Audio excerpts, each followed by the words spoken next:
بسم الله الرحمن الرحيم عن ابن عباس رضي الله تعالى عنهما أن النبي صلى الله عليه وسلم بعث معاذا إلى اليمن فقال: اتق دعوة المظلوم فإنها ليس بينها وبين الله حجاب. رواہ البخاری۔ نبی کریم صلی اللہ علیہ وسلم نے حضرت معاذ رضی اللہ تعالیٰ عنہ کو جب عامل بنا کر یمن بھیجا تو آپ نے انہیں ہدایت فرمائی کہ مظلوم کی بد دعا سے ڈرتے رہنا کہ اس کے اور اللہ تعالیٰ کے درمیان میں کوئی پردہ حائل نہیں ہوتا۔ دوستو، نبی کریم صلی اللہ علیہ وسلم نے جب سیدنا معاذ کو یمن کی طرف حاکم اور عامل بنا کر بھیجا تو آپ نے ان کو بہت سی ضروری نصیحتیں فرمائیں، اور ان میں سے ایک نصیحت یہ تھی کہ مظلوم کی بد دعا سے ہمیشہ ڈرتے اور بچتے رہنا۔ اور ظاہر ہے ان کے ذریعہ سے یہ پوری امت کو پیغام دیا جا رہا ہے کہ کوئی بھی شخص وہ مظلوم کی بد دعا سے ضرور بچے۔ ہر مسلمان کے لیے ضروری ہے کہ وہ مظلوم کی بد دعا سے بچے۔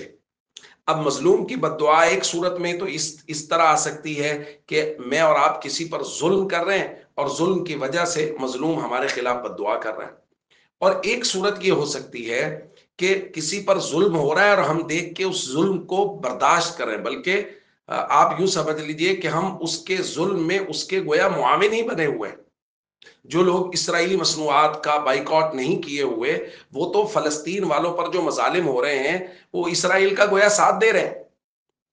تو اب اگر فلسطین والے بد دعائیں کریں گے، اور اس وقت پوری امت کا اتفاق ہے کہ اس وقت سب سے زیادہ مظلوم امت کا طبقہ وہ اہل غزہ و فلسطین اور اہل رفح ہے، ان کے اوپر کس قدر مظالم ہو رہا ہے۔ اور میں نے اور آپ نے وہ ویڈیوز دیکھی ہیں، سفید ریش بزرگ اپنے خاندان کے کٹے پھٹے جسموں کے اوپر کھڑے ہو کر عرب ممالک کے حکمرانوں، عجم ممالک کے، اسلامی ممالک کے حکمرانوں کے خلاف بد دعائیں کر رہے ہیں۔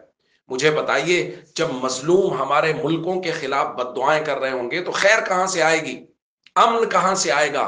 سلامتی کہاں سے آئے گی؟ اور سکون ہمارے ملکوں میں کیسے ہوگا جب سب سے زیادہ مظلوم طبقہ ہمارے خلاف بد دعائیں کر رہا ہے؟ اس لیے بھائی، جو ہم کر سکتے ہیں وہ کریں۔ فلسطین اور غزہ اور رفح کے جو لوگ ہیں ان کے دشمنوں کا بائیکاٹ کریں، ان کی مصنوعات کا بائیکاٹ کریں، جہاں تک آواز لگا سکتے ہیں آواز لگائیں، اور اللہ کے دربار میں حاضری لگوائیں، بار بار لگوائیں کہ ہم لوگ فلسطین والوں کے ساتھ ہیں، غزہ والوں کے ساتھ ہیں، رفح والوں کے ساتھ ہیں، ہم مظلوموں کے ساتھ ہیں، ہم کبھی بھی ظالم کے ساتھ نہیں ہیں۔ السلام علیکم ورحمۃ اللہ وبرکاتہ۔